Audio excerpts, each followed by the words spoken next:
Mr. Zuckerberg, I want to begin by just asking you a simple question, which is, do you want kids to use your platform more or less?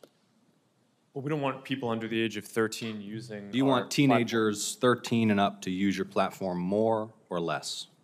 Well, we would like to build a product that is useful and that people want to use more. My time is going to be limited, so it's just, do you want them to use it more or less? Teenagers 13 to 17 years old, do you want them using Meta products more or less? I'd like them to be useful enough that they want to use them more. You want them to use it more. I think herein we have one of the fundamental challenges. In fact, you have a fiduciary obligation, do you not, to try to get kids to use your platform more? It depends on how you define that. All I'm trying to suggest to you, Mr. Zuckerberg, and my time is running short,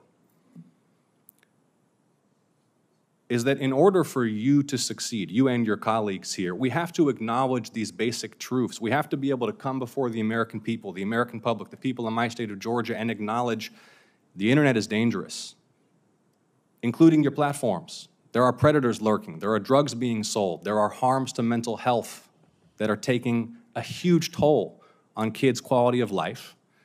And yet, you have this incentive, not just you, Mr. Zuckerberg, all of you have an incentive to boost, maximize use, utilization, and engagement, and that is where public policy has to step in to make sure that these platforms are safe for kids, so kids are not dying, so kids are not overdosing, so kids are not cutting themselves or killing themselves because they're spending all day scrolling instead of playing outside. It's self-evident that you have a fiduciary obligation to get your users, including users under 18, to use and engage with your platform more rather than less, correct?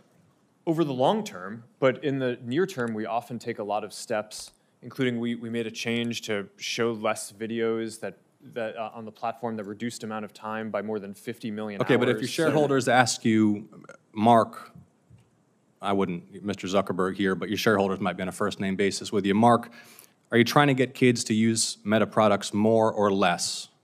You'd say more, right? Well, I would say that over the long term, we're trying to create the most I mean, value let's look. So the 10K you file with the SEC, a few things I want to note. Here are some quotes, and this is a filing that you signed, correct? Yes. Yeah. Our financial performance has been and will continue to be significantly determined by our success in adding, retaining, and engaging active users. Here's another quote. If our users decrease their level of engagement with our products, our revenue, financial results, and business may be significantly harmed. Here's another quote. We believe that some users, particularly younger users, are aware of and actively engaging with other products and services similar to or as a substitute for ours. It continues, in the event that users increasingly engage with other products and services, we may experience a decline in use and engagement in key demographics or more broadly, in which case our business would likely be harmed. You have an obligation as the chief executive to encourage your team to get kids to use your platform more. Senator, Fundamental, I think this is... is that not self-evident? You have a fiduciary Senator, obligation to your shareholders to get kids to use your platform more. I think that the thing that's not intuitive is the direction is to make the products more useful, so that way people want to use them more. We don't give the teams running the Instagram feed or the Facebook feed a goal to increase the amount of time that people spend. Yeah, but you don't dispute, and your 10K makes clear you want your users engaging more and using more the platform. And I think this gets to the root of the challenge because it's the overwhelming view of the public, certainly in my home state of Georgia, and we've had some discussions about the underlying science, that this platform is harmful for children. I mean, you are familiar with, and not just your platform, by the way, social media in general. 2023 report from the Surgeon General about the impact of social media on kids' mental health, which cited evidence that kids who spend more than 3 hours a day on social media have double the risk of poor mental health outcomes, including depression and anxiety. Are you familiar with that Surgeon General report and the underlying study? I read the report, yes. Do you dispute it? No, but I think it's important to characterize it correctly. I think what he was flagging in the report is that there seems to be a correlation, and obviously the mental health issue is very important, so it's something that needs to be studied we know. further. The thing is, that's everyone knows there's a correlation. Everyone knows that kids who spend a lot of time, too much time on your platforms are at risk. And it's not just the mental health issues. I mean, let me ask you another question. Is your platform safe for kids?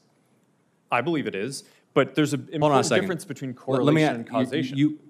Because we're not going to be able to get anywhere. We want to work in a productive, open, honest, and collaborative way with the private sector to pass legislation that will protect Americans, that will protect American children above all, and that will allow businesses to thrive in this country. If we don't start with an open, honest, candid, realistic assessment of the issues, we can't do that. The first point is you want kids to use the platform more. In fact, you have an obligation to. But if you're not willing to acknowledge that it's a dangerous place for children, the internet is a dangerous place for children, not just your platform, isn't it? Isn't the internet a dangerous place for children? I think it can be. Yeah, there's both great things that people can do, and there are harms that we need to work to Yeah, mitigate. it's a dangerous place for children. There are families here who have lost their children. There are families across the country whose children have engaged in self-harm, who have experienced low self-esteem, who have been sold deadly pills on the internet. The internet's a dangerous place for children, and your platforms are dangerous places for children. Do you agree? I think that there are harms that we need to work to mitigate.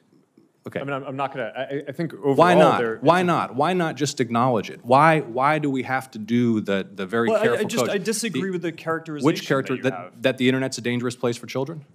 I think you're trying to characterize our products as inherently dangerous, and I think that... Inherent or not, your products are places where children can experience harm. They can experience harm to their mental health. They can be sold drugs. They can be preyed upon by predators. They're dangerous places. And yet, you have an obligation to promote the use of these platforms by children. And look, all I'm trying to suggest to you, Mr. Zuckerberg, and my time is running short, is that in order for you to succeed, you and your colleagues here, we have to acknowledge these basic truths. We have to be able to come before the American people, the American public, the people in my state of Georgia, and acknowledge the internet is dangerous, including your platforms.